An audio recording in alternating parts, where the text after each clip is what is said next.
जिसमें हम आज आपकी मुलाकात करवाने जा रहे हैं डॉक्टर दीपक टांग से।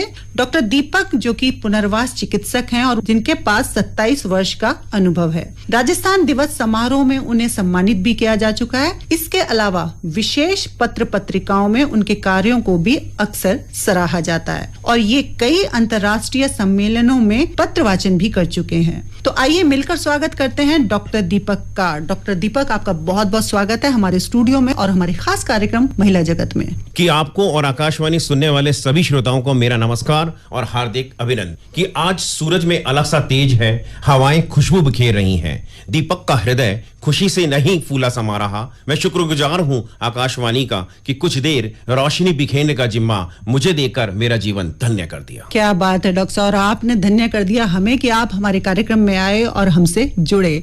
डॉक्टर साहब, आप एक पुनर्वास चिकित्सक हैं और ऐसे बच्चों का इलाज कर रहे हैं जिन्हें उठने बैठने में, बोलने में या समझने में कोई परेशानी होती है। तो आपसे जानना चाहेंगे कि ऐसे बच्चे कौन कौन से डिसऑर्डर के अंतर्गत आते हैं? बिल्कुल, मैं आपको बताऊंगा। मैं कुछ बात अपनी कुछ अलग तरीके से स्टार्ट करना चाहूंगा कि पंख नहीं चाहिए मुझे पर उड़ने का मौका तो दो। नहीं काटूंगा मैं बात तुम्हारी पर बोलने का मौका तो दो। रंग बिखेर दूंगा मैं आसमान में, मुझे ये कला सीखने तो दो। कदम मिलाऊंगा तुम्हारे कदमों के साथ पर मुझे बिन सहारे चलने का मौका तो दो। जैसा आपने पूछा कि कौन कौन से जो डिसऑर्डर्स रहते हैं, तो सबसे पहले मैं आपको बताऊंगा कि सेरेब्रल पाल्सी। सेरेब्रल पाल्सी एक प्रॉब्लम रहती है, जैसे उसमें 70 और 30 ऐसा रहता है कि जो 70% बच्चे हैं उनका आईक्यू लेवल अफेक्टेड रहता है और 30% जो है बिल्कुल नॉर्मल होते हैं।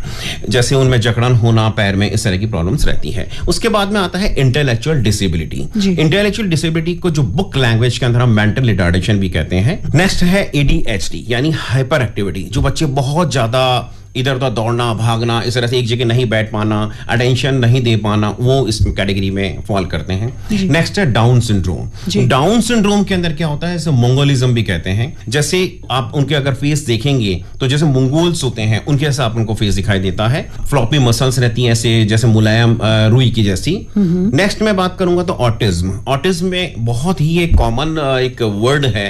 ऑटिज्म मतलब अलूफनेस, यानी अपने संसार में रहना, आसपास क्या घटना हो रही है उससे पता नहीं रहना। नेक्स्ट है डिसलेक्सिया यानी लर्निंग डिसेबिलिटी। जो आपने मूवी देखी थी तारे जमी पे, उसमें यही एक टॉपिक लिया गया था। ऐसा रिसर्च कहती है कि आईक्यू लेवल जो है वो 150 भी हो सकता है। कि जो मदर ऐसा कहती है कि मेरा बच्चा पढ़ रहा है, मैं इसको सारा सिखाती हूं, लेकिन उसके बाद भी जब ये जाता है तो वहां पे लिख के नहीं आता है। तो ऐसा क्या बात हो गई जो ये लिख के नहीं पाता है? तो ये डिसलेक्सिया का एक मेन कारण बनता है। नेक्स्ट है माइक्रोसेफेली। माइक्रोसेफेली का मतलब हेड साइज छोटा होना। हेड साइज छोटा होने का मतलब ये रहता है कि आपने जनरली देखा होगा जब छोटे बच्चे होते हैं तो जब बच्चे डॉक्टर के पास में दिखाने जाते हैं तो उसका हेड सर्कमफ्रेंस यानी हेड का साइज लेते हैं। वो यही है कि हेड का साइज बराबर क्या होता है। जब बच्चा डिलीवर होता है तो बीच में तलवा होता है। अगर अपन हेड पे हाथ लगाएंगे तो वहां पे अपन को एक जो है मुलायम जैसा दिखेगा। ये भरने में करीबन 16-17 महीने लगते हैं। लेकिन जिनमें माइक्रोसेफेली है या तो वो पेट से ही भरा हुआ आएगा या वो विदिन 6 मंथ्स भर जाएगा। नेक्स्ट है स्पाइना बाइफिडा। स्पाइना बाइफिडा के अंदर जैसे बच्चे को उल्टा लेटाएं तो बैक पे मतलब जो पेल्विक गर्डल यानी जो हिप बोन वाला हिस्सा है वहां पे टफ एयर होगा, जैसे बलून जैसा होगा। बच्चे को ऐसा रहता है कि जैसे यूरिन हल्का हल्का सा निकलता रहता है, पता नहीं चलता है। नेक्स्ट मैं बताऊंगा आपको तो हाइड्रोसेफेली। हाइड्रोसेफेली का मतलब होता है हेड का साइज जो होता है वो थोड़ा ज्यादा बढ़ जाता है। हमारे ब्रेन के अंदर एक फ्लूइड होता है CSF जिसको हम कहते हैं, वो जो होता है ना वो जितना होना चाहिए उससे ज्यादा बढ़ता चला जाता है। नेक्स्ट है मस्कुलर डिस्ट्रॉफी। वैसे मस्कुलर डिस्ट्रॉफी बहुत सारी हैं, जैसे लिम्ब गर्डल, बैकर, लेकिन जो सबसे कॉमन है वो है डुशीन मस्कुलर डिस्ट्रॉफी। डुशीन मस्कुलर डिस्ट्रॉफी के अंदर क्या होता है, ये second most lethal genetic disorder कहलाता है। और इसमें क्या होता है कि जैसे जो अपनी पिंडली होती है अपनी पैर की, वहां पे मतलब बफेलो बेली शेप, मतलब जैसे भैंस का पेट होता है उस शेप में वो लेने लग जाते हैं। उसके बाद spinal muscular atrophy. Spinal muscular atrophy के अंदर जैसे बच्चा धीरे बोलेगा, हाथ ऊपर नहीं उठा पाएगा, इस तरह की प्रॉब्लम्स रहती हैं। फिर रहता है आर्टिकुलेशन डिसऑर्डर्स, यानी इनको हम कहेंगे तुतलाना। यानी साफ नहीं बोल पाना। उसके बाद है ऐसे रेट सिंड्रोम। रेट सिंड्रोम में बच्चा बैठा है और जो है कॉर्नर के अंदर देख रहा है, एक अंगूठे को उंगलियों में टच कर रहा है। तो इस तरह की जो प्रॉब्लम्स हैं, ये सारी जो है इन डिसऑर्डर्स पे अपन बता सकते हैं। इनके कारण से किसी बच्चे में बैठने की प्रॉब्लम आ सकती है, किसी में बोलने की आ सकती है, किसी में समझने की आ सकती है। जी, आपने बहुत सारे डिसऑर्डर बताए डॉक्टर साहब, ऑटिज्म के बारे में बताया, डिसलेक्सिया के बारे में बताया, डाउन सिंड्रोम के बारे में बताया। तो क्या कारण है आखिर इन डिसऑर्डर के? ऐसे बहुत सारे कारण हैं, अगर हम डिस्कस करने बैठे तो आज सुबह से शाम हो जाए हम उसको खत्म ना कर पाए। लेकिन मैं जो मेन आपको बताऊंगा, सबसे पहले है प्रीनेटल यानी ड्यूरिंग प्रेगनेंसी। 9 महीने के दौरान जैसे रेगुलर एंटीनेटल चेकअप कराना जरूरी रहता है, अगर नहीं कराया मे बी रीजन बन सकता है। न्यूट्रिशन यानी जो लेडी है वो पर्टिकुलरली मैलनरिश्ड तो नहीं है, बराबर खाना खा रही है नहीं खा रही है, एडुकेट उसका रह रहा है। फीटल मूवमेंट जो सबसे ज्यादा इंपॉर्टेंट रहते हैं कि 24 आवर्स के अंदर 12 से 14 बार बच्चा घूमता हुआ समझ में आना चाहिए, वो नहीं हो रहा। किसी तरह का यूटेराइन इन्फेक्शन है अंदर जो किसी तरह का, या कन्वर्शन यानी जो प्रेग्नेंट लेडी है उसको किसी तरह के दौरे तो नहीं पड़ रही। लास्ट जो प्रेगनेंसी का टाइम है 7 to 8 मंथ्स वाला, उस समय 7, 8, 9 उस समय किसी तरह की ब्लीडिंग तो नहीं हो रही है। कोई ड्रग्स जो है डॉक्टर के सलाह से, डॉक्टर के बिना सलाह के तो नहीं ले रही हैं। Position of placenta. Position of placenta का मतलब ये है कि एक बहुत ज्यादा कॉमन होता है एब्रप्शियो प्लेसेंटा। एब्रप्शियो प्लेसेंटा के अंदर होता है कि प्रीमेच्योर डिटैचमेंट हो जाता है, यानी प्लेसेंटा हट जाएगा, प्रीमेच्योर उसको डिटैच हो जाएगा वो। इसके बाद आता है नेटल। नेटल का मतलब ये होता है कि at the time of delivery, जो बहुत ज्यादा क्रूशियल होता है। इसमें क्या होता है, बर्थ क्राई। बर्थ क्राई में क्या होता है कि बच्चा विदिन 2 मिनट्स बर्थ क्राई होना चाहिए। अगर बच्चा रोया नहीं 2 मिनट के अंदर तो 2 मिनट में ना रोने के कारण उसके ब्रेन में ऑक्सीजन अगर नहीं पहुंची तो हो सकता है उसमें क्लॉट आ जाए, उसको कोई प्रॉब्लम आ जाए। शायद इसीलिए बच्चे को जब पैदा होता है तो उसे मार मार के रुलाया जाता है। हाँ जी, बिल्कुल बिल्कुल। बर्थ वेट यानी बर्थ जो रहता है, वेट जो रहता है नॉर्मली 2.5 किलो से 3.5 किलो के बीच में होना चाहिए। इसके बाद में है लेबर ड्यूरेशन। लेबर ड्यूरेशन का मतलब है कि बहुत ज्यादा लंबा तो नहीं चला गया, या अम्बिलिकल कॉर्ड है वो रैप तो नहीं कर गई। ऐसा कहते हैं ना कि जो अम्बिलिकल कॉर्ड है वो गांठ बन गई है, जो नॉर्मल एक लैंग्वेज में अपन कहते हैं। फिर बेबी का कलर कैसा है, पिंक है या ब्लू तो नहीं हो गया, यानी ऑक्सीजन की कमी आ जाती है तो वो ब्लू हो जाता है। Multiple pregnancy. अब आप देखें, हम जैसे सपोज करो कोई शादी का प्रोग्राम है, एक बैंकेट हॉल है, उस बैंकेट हॉल के अंदर मान लो उसकी जो कैपेसिटी है वो 500 आदमी की है और हम 1000 आदमी आ जाए, डबल कैपेसिटी, तो सारी व्यवस्थाएं बिगड़ सकती हैं, यानी और सबको बैठने की व्यवस्था नहीं हो। तो इसी तरह से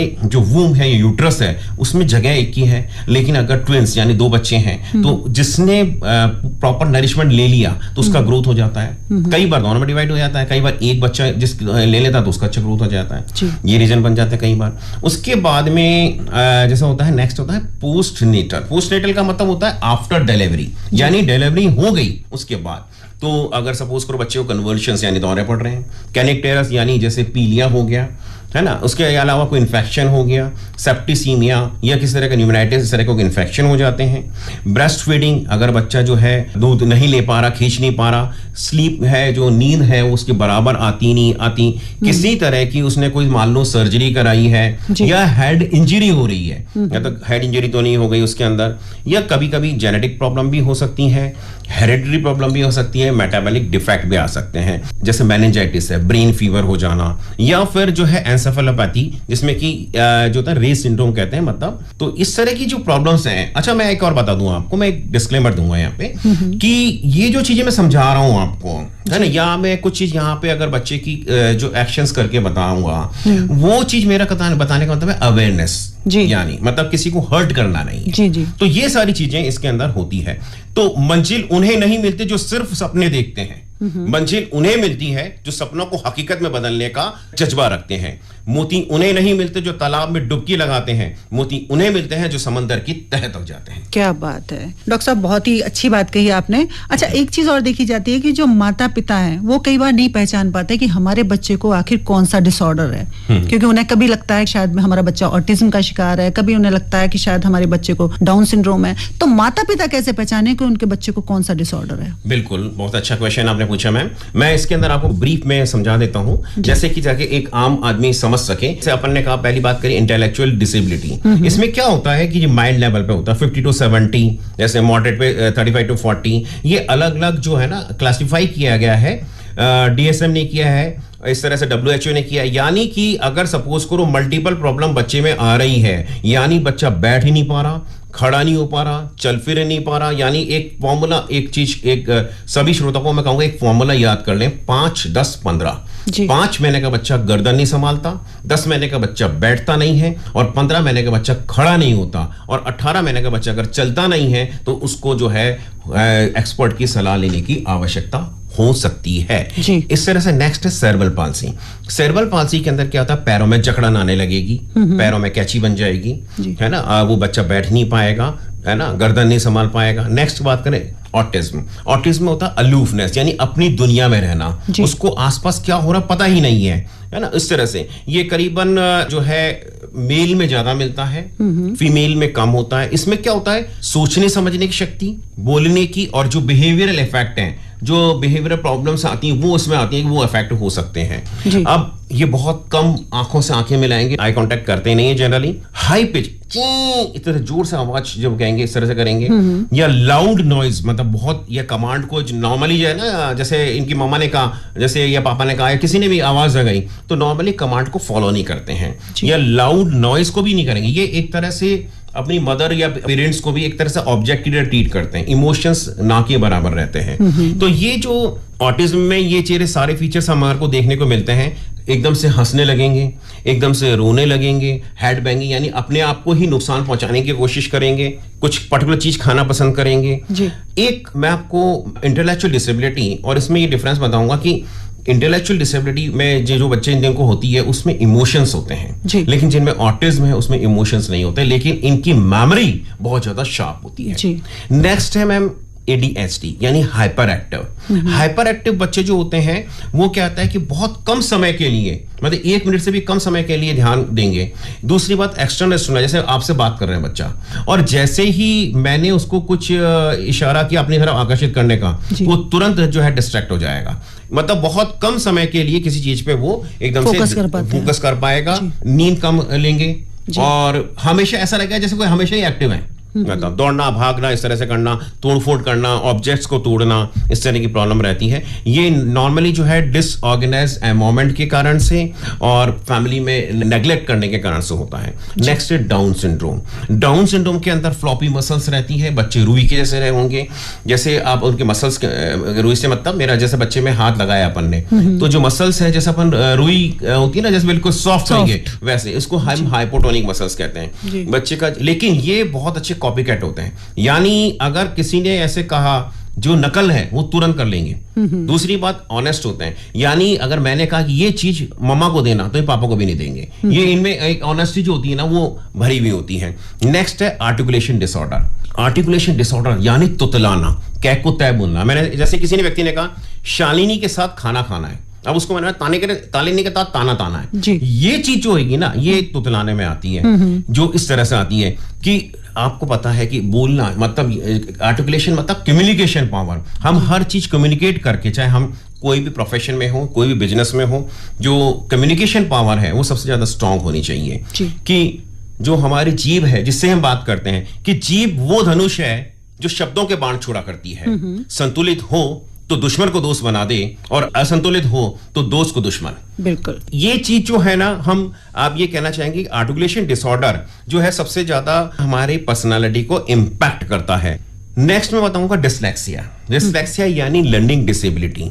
लर्निंग डिसेबिलिटी जो है, अभी जैसे मैंने आपको बताया था कि तारे जमीन मूवी का, इसमें जो IQ लेवल है रिसर्च कहती है कि 150 से ऊपर भी हो सकता है। जैसे आपने बहुत से जो साइंटिस्ट हैं या नाम सुने होंगे, जैसे Leonardo da Vinci, Albert Einstein, Thomas Alva Edison, इन सभी को ये प्रॉब्लम रही थी। इसमें क्या होता है, रीडिंग, राइटिंग और स्पेलिंग के मिस्टेक होता है, प्रॉब्लम रहती है। जैसे बच्चा जो है वो क्या करेगा, जैसे कॉपी में पढ़ रहा है तो उंगली रख करके एक एक लाइन को करेगा, धीरे धीरे पढ़ेगा, अप एंड डाउन का डिफरेंस उसको नहीं मालूम होगा, लेफ्ट एंड राइट का डिफरेंस में प्रॉब्लम आएगी उसको। इसके अलावा मिस प्रोनाउंस करेगा वर्ड्स को, किसी जगह किसी चीज को किसी और बोल देगा, कॉमा कैसे ही करना, ये सारा। यानी जनरली इस चीज के अंदर ये रहता है कि बहुत ज्यादा कॉमन क्वेश्चन ये रहता है कि माता या पिता उनको पढ़ाते हैं, टीचर्स भी कहते हैं कि जब क्लास में ये बहुत सारा चीज अटेंड करता है, लेकिन ये एग्जामिनेशन के अंदर लिखता क्यों नहीं है, यानी लिखने में प्रॉब्लम आता है। उसको याद सब कुछ रहेगा, समझ सब कुछ आ रहा है, लेकिन जब लिखने की बात आ रही है तो वो शायद उसको तरीके से लिख नहीं पा रहा। अब बात दूसरी आप अगर करें